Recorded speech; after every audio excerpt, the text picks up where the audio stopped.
ಶಿರೂರು ಬಳಿಯ ರಾಷ್ಟ್ರೀಯ ಹೆದ್ದಾರಿ 66ರಲ್ಲಿ ಗುಡ್ಡ ಕುಸಿತ ಆಗಿದ್ದಂಥ ಪ್ರಕರಣಕ್ಕೆ ಸಂಬಂಧಪಟ್ಟಂಗೆ ನಿಮ್ಗೆ ಗೊತ್ತಿರೋ ಹಾಗೆ ಈಗಲೂ ಕೂಡ ಕೇರಳದ ಮೂಲದ ಲಾರಿ ಚಾಲಕ ಅರ್ಜುನ್ ಆತನ ಮೃತದೇಹ ಇನ್ನೂ ಕೂಡ ಸಿಕ್ಕಿಲ್ಲ. ಆ ಲಾರಿ ಕೂಡ ಇನ್ನೂ ಸರಿಯಾಗಿ ಪತ್ತೆ ಆಗಿಲ್ಲ. ಈಗ ಮತ್ತೆ ಮೂವರಿಗಾಗಿ ಶೋಧ ಕಾರ್ಯ ಮುಂದುವರಿತಾ ಇದೆ. ಶೋಧ ಕಾರ್ಯಾಚರಣೆ ಸಂದರ್ಭದಲ್ಲಿ ಲಾರಿಯ ಜಾಕ್ ರಾಡ್ ಪತ್ತೆ ಆಗಿದೆ ಅಂತ ಕಾಣಿಸುತ್ತೆ. ಕೇರಳ ಮೂಲದ ಅರ್ಜುನ್ ಓಡಿಸ್ತಾ ಇದ್ದಂಥ ಲಾರಿಯ ಜಾಕ್ ಪತ್ತೆ ಆಗಿದೆಯಂತೆ. ಗಂಗಾವಳಿ ನೋಡಿ, ಇಲ್ಲಿ ಜಾಕ್ ಪತ್ತೆ ಆಗಿದೆ. ಇಲ್ಲಿ ಇದು ಅದೇ ಲಾರಿಯದ್ದು ಅಂತ ಹೇಳಿ ತಿಳಿದು ಬಂದಿರುವಂಥ ಸಂಗತಿ. ಗಂಗಾವಳಿ ನದಿಯಲ್ಲಿ ಸ್ಕೂಬಾ ಡೈವ್ ಕಾರ್ಯಾಚರಣೆಯ ಸಂದರ್ಭದಲ್ಲಿ ಇದು ಪತ್ತೆ ಆಗಿದೆ ಅನ್ನುವಂಥದ್ದು ತಿಳಿದು ಬರ್ತಾ ಇದೆ. ನೋಡಿ, ಆ ಥರ ರಭಸವಾಗಿ ಹರಿತಾ ಇದ್ರು ಕೂಡ ಈ ಜಾಕ್ ಹೇಗೋ ಅದೊಂದು ಸಿಕ್ಕಾಕೊಂಡಿತ್ತು ಅಂತ ಕಾಣಿಸುತ್ತೆ. ಅದು ಸ್ಕೂಬಾ ಡೈವರ್ಸ್ಗೆ ಅದು ಸಿಕ್ಕಿದೆ. ಅದು ಭಾರತ್ ಬೆನ್ಸ್ಗೆ ಸಂಬಂಧಪಟ್ಟಾಗಿನ ಲಾರಿ ಅದು. ಸೊ ಅದೇ ಲಾರಿಯದ್ದಿದು ಅನ್ನುವಂಥದ್ದು ಪತ್ತೆ ಹಚ್ಚಿದ್ದಾರೆ ಅನ್ನುವಂಥದ್ದು ಗೊತ್ತಾಗ್ತಾ ಇದೆ. ಹೀಗಾಗಿ ಈಗ ಲಾರಿ ಪತ್ತೆ ಮಾಡುವಂಥ ಕಾರ್ಯ, ಆಮೇಲೆ ಅರ್ಜುನನ್ನ ಪತ್ತೆ ಮಾಡುವಂಥ ಕಾರ್ಯ ಮುಂದುವರಿತಾ ಇದೆ.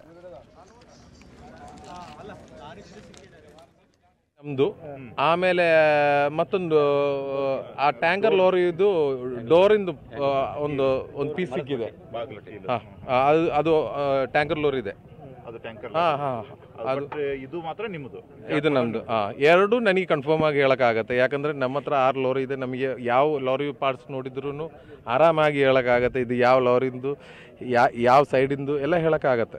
ಎಲ್ಲ ಲಾರಿಯಲ್ಲೂ ನನ್ನ ಇದರಲ್ಲಿ ಅನುಮಾನಕ್ಕೆ ನಮ್ಮ ಲಾರಿಯಲ್ಲಿ ಎರಡು ಜಾಕಿ ಇರುತ್ತೆ. ಅದರಲ್ಲಿ ಒಂದು ಜಾಕಿಯು ಸಿಕ್ತು, ಎರಡು ಹೊಸದೇ. ಹಿಂದ್ಗಡೆ ಬಾಕ್ಸ್ ಇದೆ. ಅದು ಹೇಳಕ್ ನನಗೆ ಅದು ಗಾಡಿ ಹೊರಗಡೆ ಬಂದಿದ್ರೆ ಗೊತ್ತಾಗತ್ತೆ ಎಷ್ಟು ಡ್ಯಾಮೇಜ್ ಆಗಿರ್ಬೋದು ಗಾಡಿ ಅಂತ.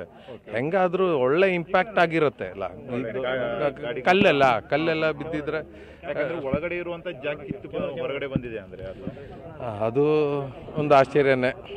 ಆಮೇಲೆ ಬೇರೆ ಯಾರ್ದು ಇರೋದಿಲ್ಲ ಅಲ್ಲ ಈಗ. ಅದೇ ಇಲ್ಲ, ಹಿಂದ್ಗಡೆ ಇರೋದು ಜಾಕಿ